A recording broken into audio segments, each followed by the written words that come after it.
Hi hello నమస్తే. నేను కృష్ణాంజనేయులు. ప్రతిపక్ష నేత మాజీ ముఖ్యమంత్రి వైఎస్ జగన్మోహన్ రెడ్డి విజయవాడ ముంపుకు సంబంధించినటువంటి ప్రాంతాల్లో ఆయన పర్యటించారు. ముంపు బాధితుల్ని ఆయన పరామర్శించారు. భగత్ సింగ్ నగరు అవన్నీ కూడా ముంపు ప్రాంతాల్లో తిరిగి వరద నీటిలో కూడా ఆయన తిరిగి పరామర్శ చేశారు. ఇది మంచిదే. ఎందుకంటే ఆయన ప్రతిపక్ష నాయకుడు, మాజీ ముఖ్యమంత్రి.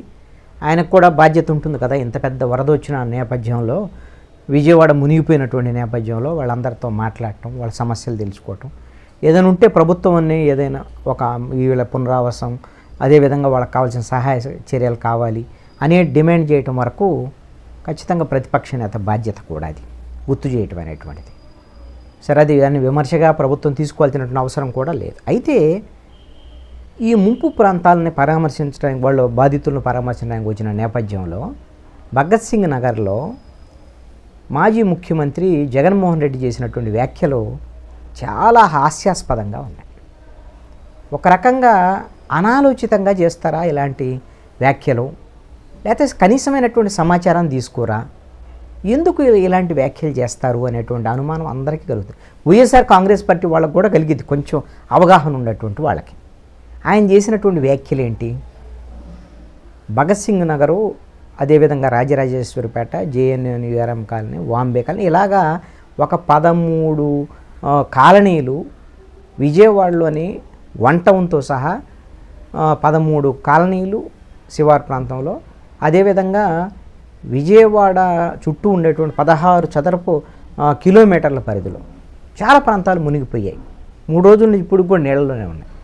అయితే జగన్మోహన్ రెడ్డి చేసినటువంటి వ్యాఖ్యలు ఏంటంటే, ఈ ముంపుకు ప్రధానమైనటువంటి కారణం ఏంటంటే బుడమేరు వాగు పొంగటం. బుడమేరు వాగు సంబంధించినటువంటి విషయంలో చంద్రబాబు నాయుడు ఇల్లు మునిగిపోకుండా కాపాడుకోవటం కోసం బుడమేరు గేట్లు ఎత్తివేశాడు. అందుకోసమనే బుడమేరు కింది ప్రాంతంలో ఉండేటువంటి అన్ని ప్రాంతాలు మునిగాయి. ఇది జగన్మోహన్ రెడ్డి చేసినటువంటి ఆరోపణ. మునిగింది ఖచ్చితంగా బుడమేరు సంబంధించినటువంటి వాగుకి వరద నీరు రావటం వల్లే. బహుశా 10 ఏళ్ల తర్వాత ఇంత వరద రావటం అయితే 10 ఏళ్ళకు ముందు ఎప్పుడో ఒకసారి వచ్చింది బుడమేరుకు అంటున్నారు. ఈ మధ్యకాలంలో 10 ఏళ్ళు అయితే రాలేదు. ఇంత వరద రావటానికి కారణం ఖచ్చితంగా బుడమేరుకు సంబంధించినటువంటి వరద రావటం వల్లే మునిగింది. దాంట్లో ఎటువంటి సందేహం లేదు. కానీ చంద్రబాబు నాయుడు ఇల్లు మునగకుండా ఆపుకోవటానికి, బుడమేరు గేట్లు ఎత్తివేయటానికి రెండింటి మధ్య సంబంధం లేదు. ఈ విషయం జగన్మోహన్ రెడ్డి కనీసమైనటువంటి అవగాహన లేకుండా మాట్లాడారు. బుడమేరు మీరు ఒక్కసారి గమనిస్తే ఈ రెండింటికి ఎందుకు సంబంధం లేదంటే, ఒక్కసారి విజయవాడ గురించి తెలిసిన వాళ్ళైనా, విజయవాడ పట్టణం గురించి అవగాహన ఉండేవాళ్ళైనా, లేదనంటే విజయవాడకు సంబంధించినటువంటి విషయంలో ఒక అవగాహన కల్పించేటువంటి క్లుప్తంగా నేను చెప్తాను. బుడమేరు ఎటువైపు ఉంది, చంద్రబాబు నాయుడు ఇటు ఉంది, కృష్ణానది ఎక్కడుంది, ఇవన్నీ విషయాలను మనం ఒకసారి గమనిస్తే, బుడమేరు అనేటువంటిది మైలవరంలో ఉండేటువంటి ఆ నియోజకవర్గంలో ఉండేటువంటి కొండ ప్రాంతంలో పడినటువంటి తీవ్రమైనటువంటి వర్షాల వల్ల వచ్చినటువంటి వాటర్ అంతా కూడా మైలవరం దగ్గర నుంచి ఎటు పడమరు నుంచి తూర్పుగా ప్రయాణం చేసి విజయవాడ మీదకి బుడమేరు అట ప్రయాణం చేసి విజయవాడ మీదకి వస్తుంది నీరు. ఎట్లా?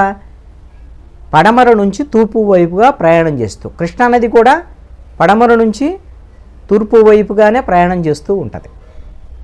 అంటే దానికి సమాంతరంగా వస్తుంది. అంతేగాని కృష్ణానదిలో బుడమేరు బ్యారేజీకి పై భాగంలో కలవదు. ఇది చాలా కీలకమైనటువంటి అంశం.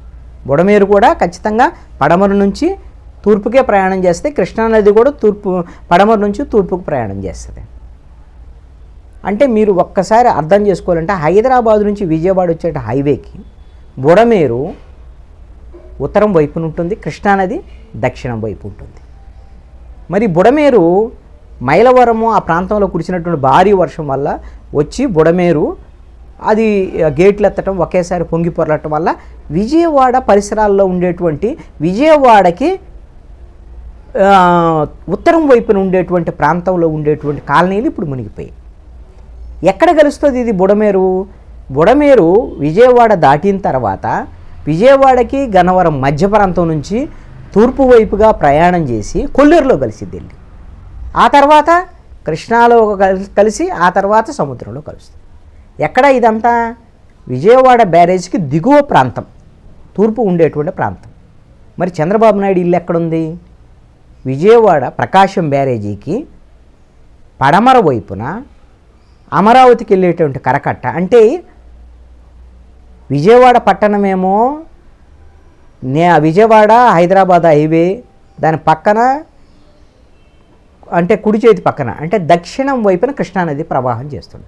కృష్ణానది దాటిన తర్వాత అటువైపున కరకట్ట, అంటే ఇంకా దక్షిణం వైపున కృష్ణానదికి దక్షిణం వైపున, ఉత్తరం వైపునేమో హైవే ఉంటుంది, మధ్యలో కృష్ణానది ప్రవాహం. ఎక్కడ? బ్యారేజీ పైన. అక్కడ కృష్ణానదిలో బుడమేరు కలవదు. మరి బుడమేరు వచ్చి కృష్ణానదిలో కలిస్తే బాగా వరదొస్తే చంద్రబాబు నాయుడు ఇల్లు మునిగిపోయిద్దని అనుకోవాల్సిన పర్లేదు. కరకట్టకి కృష్ణానదికి మధ్యలోనే ఉంటుంది చంద్రబాబు నాయుడు ఇల్లు. చంద్రబాబు నాయుడు ఇల్లు కూడా వరద వచ్చింది, ఇప్పుడు వచ్చింది. దానికి సంబంధించినటువంటి ఒక వీడియో వేరేది చెప్తా దానికి. ఈ బుడమేరు చంద్రబాబు నాయుడు ఇల్లు మునగకుండా ఉండటానికి బుడమేరు లాకులు తెలవలేదు. ఒక లోపం ఉంది. బుడమేరు లాకులు తెరిచేటప్పుడు ఖచ్చితంగా ముందస్తుగా ఆ నీళ్ళన్నీ ఎక్కడికి వెళ్తాయి, ఏ కాలనీల మీద పడతాయి, వాటన్నిటిని చూసుకొని వాళ్ళని అప్రమత్తం చేసి వాళ్ళని కొంచెం ఎత్తైనటువంటి ప్రదేశాలకు మార్చి ఆ విధమైనటువంటి జాగ్రత్త తీసుకోవాల్సినటువంటి బాధ్యతని ప్రభుత్వం విస్మరించింది, అధికారులు విస్మరించారు. ఒకేసారి వదిలేసారు కల్లా మొత్తము కాలనీలు మునిగిపోయినటువంటి పరిస్థితి. 24 గంటలు కాలనీలన్నీ మునిగిపోయిన తర్వాత అప్పుడు చంద్రబాబు నాయుడు రెస్పాండ్ అయ్యాడు. అధికారులు స్పందించడం లేదని 24 గంటలు పట్టింది. 24 గంటలు అప్పటికే 10-12 అడుగులు లోతులో ఉన్నారు వాళ్ళు. భగత్ సింగ్ నగరు, వాంబే కాలనీ, ఇట్లాగా మొత్తం 13 కాలనీలు. ఇది జరిగినటువంటి లోపం. అంటే జగన్మోహన్ రెడ్డి ఏంటంటే చంద్రబాబు నాయుడు మీద ఏదో ఒక మాట అనేసేయాలి, చంద్రబాబు నాయుడు మీద అపవాది వేసేయాలి, చంద్రబాబు నాయుడు ఇల్లు మునిగిపోకుండా ఉంటాం కూడా కాపాడుకోవడం. చంద్రబాబు నాయుడు నదీ పరివాహక ప్రాంతంలో ఉంటున్నాడని అందరికీ తెలిసిందే. ఆ విమర్శ ఉంది, దాన్ని వేరేగా విమర్శ చేయండి. బుడమేరుకు దానికి లింకు పెట్టి చేయటమే ఇక్కడ జగన్మోహన్ రెడ్డి తప్పులో కాలేసాడు, చేసినటువంటి తప్పు. అదేవిధంగా జగన్మోహన్ రెడ్డి కృష్ణానది రిటైనింగ్ వాల్ దగ్గరికి వెళ్ళాడు. రిటైనింగ్ వాల్ జగన్మోహన్ రెడ్డి ప్రభుత్వ హయాంలోనే పూర్తి చేశారు. అది ఎప్పుడు ప్రారంభించారంటే తెలుగుదేశం ప్రభుత్వ హయాంలో అంతకుముందు కాంగ్రెస్ హయాంలో రాజశేఖర రెడ్డి ప్రభుత్వ హయాంలో 2009 ఆ తర్వాత ప్రారంభించారు. 2009 తర్వాత రాజశేఖర రెడ్డి కూడా చనిపోయినట్టున్నాడు. రిటైనింగ్ వాల్ ప్రారంభించినటువంటి కాంగ్రెస్ గవర్నమెంట్లో. ఆ తర్వాత తెలుగుదేశం పార్టీ దానికి నిధులు కేటాయించింది, కొంతవరకు పనులు పూర్తి చేశారు. వైఎస్ఆర్ కాంగ్రెస్ పార్టీ వచ్చిందని మొన్న జగన్మోహన్ రెడ్డి రిటైనింగ్ వాల్ పూర్తి చేశాడు. మంచిది, సంతోషం. ఎందుకంటే ప్రభుత్వాలు అసలుకి కొనసాగింపుగా అభివృద్ధి కార్యక్రమాలు తీసుకెళ్లటం లేదనేది ఆయన మీద ఉన్నటువంటి ఆరోపణ. రిటైనింగ్ వాల్ అన్న పూర్తి చేశాడు కాబట్టే అసలు కృష్ణాకు ముంపు వస్తే మొట్టమొదటి మునిగిపోయేది విజయవాడలో కృష్ణలంక, మాణిక్యేశ్వర నగరం, అవన్నీ కూడా మునుగుతాయి. బ్యారేజీ దాటిన వెంటనే లెఫ్ట్ సైడ్ ఉండేటువంటి ప్రాంతం అంతా కూడా ఆ ప్రాంతం మీదకి వెళ్ళిపోతాయి నీళ్లు. రిటైనింగ్ వాల్ కట్టడం వల్ల చుక్క నీళ్లు వెళ్ళలేదు ఆ ప్రాంతంలోకి. రిటైనింగ్ వాల్ దాటి ముందుకెళ్ళాలి. ఎక్కడ యనమల కుదురు పోయిన తర్వాత అక్కడ నీళ్లు కొంచెం ఇటు వచ్చినాయి లెఫ్ట్ సైడ్కి. ఇది ఖచ్చితంగా ఆ క్రెడిట్ జగన్మోహన్ రెడ్డిదే, దాంట్లో ఎటువంటి సందేహం లేదు. రిటైనింగ్ వాల్ కట్టడం వల్ల కృష్ణలంక కానీ విజయవాడ కానీ, అంటే కృష్ణా నదికి పక్కనే ఉండేటువంటి ప్రాంతం మునగల. ఇప్పుడు ఎక్కడ మునిగింది? విజయవాడ దక్షిణం వైపు, ఉత్తరం వైపు ఉండేటువంటి ప్రాంతం విజయవాడ. దక్షిణ వైపున కృష్ణానది ఉంటుంది విజయవాడకి. ఆ ప్రాంతం మునిగింది ఈ రోజున. ఎందుకు? బుడమేరు పొంగిపోరటం వల్ల, బుడమేరులో మధ్యలో ఆక్రమణలు ఉండటం వల్ల.